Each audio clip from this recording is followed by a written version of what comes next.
ഭയങ്കര രസമുള്ളൊരു ഫോമാറ്റാണെന്ന് തോന്നുന്നു. ഒരു ഇന്റർവ്യൂവർ നമ്മളെ രണ്ടുപേരെയും നിർത്തി വേറൊരാൾ വധിക്കുക എന്ന് നമ്മൾ സ്വയം ഇരുന്ന് വധത്തിന് തയ്യാറാവുക എന്നുള്ളതാണ്.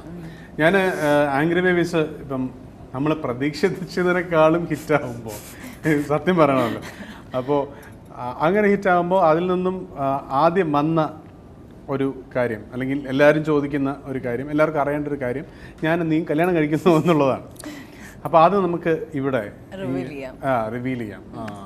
ഇത് കാരണം അവിടെ അപ്പുറത്ത് ദൂരെ ഇരുന്നിട്ട് സജി സുരേന്ദ്രൻ പറയുന്നുണ്ട് പറയല്ലേ പറയല്ലേ എന്ന് വെച്ചാൽ ഇത് ഒരുപാട്, കാരണം ഇത് എത്രയോ പേരോട് നമ്മൾ ഞാനും നീയും സെപ്പറേറ്റ് ആയിട്ട് അല്ല അങ്ങനെയല്ല എന്ന് പറഞ്ഞ് നമ്മൾ നെഗേറ്റ് ചെയ്യുന്നുണ്ട്.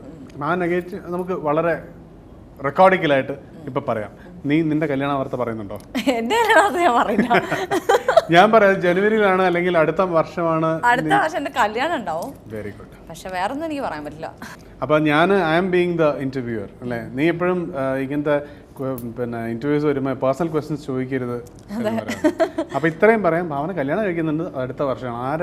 ആരാണ് എന്താണെന്നൊന്നും ഞാൻ പറയില്ല. പിന്നെ ആംഗ്രി ബേബീസിലേക്ക് നമ്മൾ തിരിച്ചു വരുമ്പോൾ ഈ ആംഗ്രി ബേബീസ് എന്നുള്ള പേരിട്ടത് നിനക്ക് ഓർമ്മയുണ്ടോ? നമ്മള് ഫസ്റ്റ് ആംഗ്രി ബേർഡ്സ് ആയിരുന്നു. ആംഗ്രി ബേർഡ്സ് എന്നുള്ള ടൈറ്റിലൊക്കെ ഇട്ട് ഭയങ്കര ഹാപ്പി. കാരണം കുട്ടികളെ ഏറ്റവും കൂടുതൽ ഇപ്പൊ നമ്മുടെ പടം ഏറ്റവും കൂടുതൽ കാണുന്നതും കാണാൻ ആഗ്രഹിക്കുന്നതും കുട്ടികളാണ്. അപ്പം കുട്ടികളെ അട്രാക്ട് ചെയ്യുന്ന പേരാണെന്ന് നമ്മളെല്ലാം തീരുമാനിച്ചു. ആ സമയത്ത് ഒരു ദിവസം രാവിലെ എനിക്ക് സജി സുരേന്ദ്രന് ദർശൻ രവിക്ക് നിനക്ക് എന്താണ് ഇൻഡാസ് വരാത്തത്? എനിക്ക് പറഞ്ഞ കാര്യമില്ലല്ലോ അല്ലേ. പക്ഷെ എനിക്ക് വന്നതിന് എനിക്ക് മനസ്സിലായില്ല. അതാണ് എനിക്ക് വന്നെങ്കിൽ നിനക്കും വരണം. അതും റോവിയോ ഇന്റർനാഷണൽ എന്ന് പറയുന്ന ആംഗ്രി ബേർഡ്സിന്റെ ഗെയിമിന്റെ പേറ്റന്റ് ഉള്ള കോപ്പിറൈറ്റ് ഉള്ള അവരിൽ നിന്നും ഞങ്ങൾക്കെല്ലാം ഇൻഡാസ് ലഭിക്കുന്നു. ഈ പേരിടരുത്, ഡോണ്ട് ഡു. അത് തന്നെ ഒരു വല്ലാത്ത സ്റ്റാർട്ടായിരുന്നു അല്ലേ, ഉഗ്രം സ്റ്റാർട്ടായിരുന്നു. കാരണം എവിടെയോ കിടക്കുന്ന ആൾക്കാർ വരെ നമുക്ക് കൂടെയുള്ള സജിയുടെ കൂടെയുള്ള കിച്ചുവും ഒക്കെ, അതായത് അസിസ്റ്റന്റ് ഡയറക്ടേഴ്സും അസോസിയേറ്റ് ഒക്കെ പറഞ്ഞു ചേട്ടാ നമുക്ക് ആംഗ്രി ബേർഡ്സ് തന്നെ ഇടാം, അപ്പൊ ഇവര് കേസ് കൊടുക്കുമല്ലോ, അപ്പൊ നമുക്ക് എല്ലാവർക്കും പബ്ലിസിറ്റി ആവുമെന്ന് മാത്രമല്ല പബ്ലിസിറ്റി ആവും. അത് മാത്രമല്ല ചുളുവിന് ഫിൻലാൻഡിലെ കോടതിയിലൊക്കെ പോകാനുള്ള ചാൻസ് കിട്ടിയാലോ. ഈ ആംഗ്രി ബേബീസ് എന്നുള്ള പേര് വരുന്നത് എനിക്കിപ്പോൾ ഓർമ്മയില്ല എന്നെനിക്കറിയാം. പക്ഷേ നമ്മൾ പിന്നെ സൗത്ത് ബോംബെയിലേക്ക് പോകുന്ന ആ വലിയ പാലം, ആ പാലത്തിൻ്റെ പേര് മറന്നുപോയി, ആ സോബോയിലേക്ക് പോകുന്ന പാലത്തിൻ്റെ സമയത്ത് കാറിലിരിക്കുമ്പോൾ സജി ഞാനുണ്ട്, നീ ബാക്കിലുണ്ട്. ആ സമയത്താണ് ഇങ്ങനൊരു പേരുണ്ട് ആംഗ്രി ബേബീസ്. അപ്പം നീ എവിടുന്ന് നിന്റെ സ്വതസിദ്ധമായ ചിരിയോടുകൂടി പറഞ്ഞു ബേബീസാണ്, ആരിതിൽ ബേബി.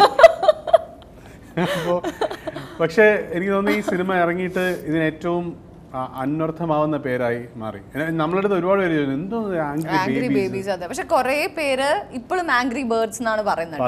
കുറെ പേര് കിട്ടാനുള്ളത് കിട്ടി നമുക്ക്. അത് നമുക്ക് ബേർഡ്സ് ആയാലും കുഴപ്പമില്ല, ബേബീസ് ആയാലും ആൾക്കാർ പോയി കണ്ടാൽ മതി. അതെ, പടം ഓടുമ്പോൾ ഇനി ബേബീസ് ആണെങ്കിലും ബേർഡ്സ് ആണെങ്കിലും അതിനിടയ്ക്ക് അതിൻ്റെ ഒരു മലയാളം തർജ്ജമാരോ പറഞ്ഞു കലിപ്പ് കിളികൾ. നമുക്ക് 25 ഡേ പോസ്റ്റർ കലിപ്പ് കിളികൾ എന്നിട്ടാണ്.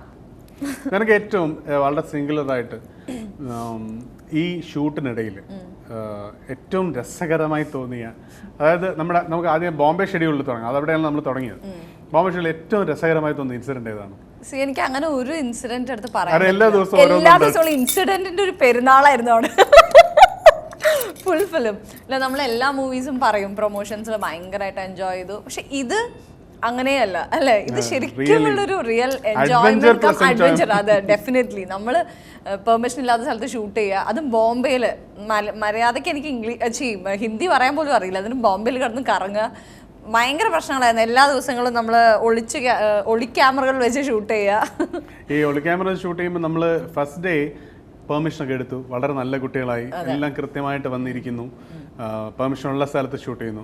അപ്പോൾ പെർമിഷൻ ഉള്ള സ്ഥലത്ത് ഷൂട്ട് ചെയ്യുമ്പോൾ നമുക്ക് മനസ്സിലായി അരമണിക്കൂർ കൂടുമ്പോൾ ദാതകൾ വന്നു തുടങ്ങി.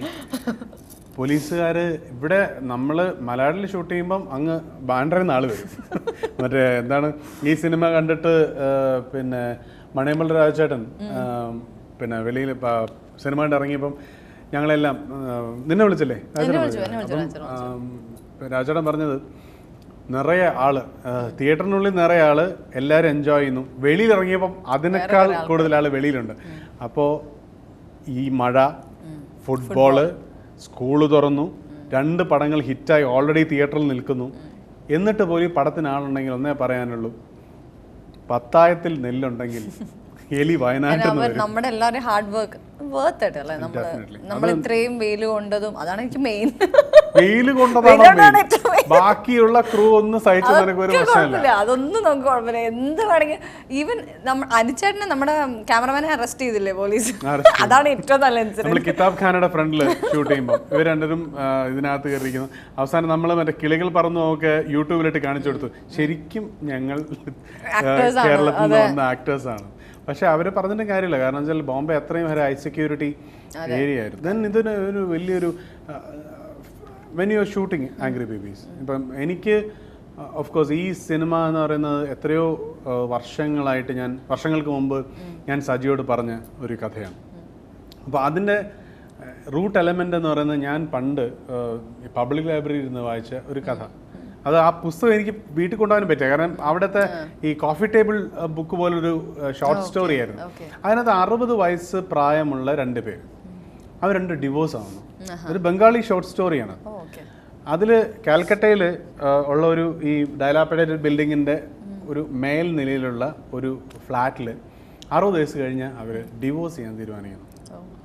പക്ഷേ ഡിവോഴ്സ് ചെയ്താലും അവർക്ക് ഇവിടെ താമസിച്ചേ പറ്റൂ. കാര്യം they have nowhere else to go. ഇതാണ് ആ കഥ.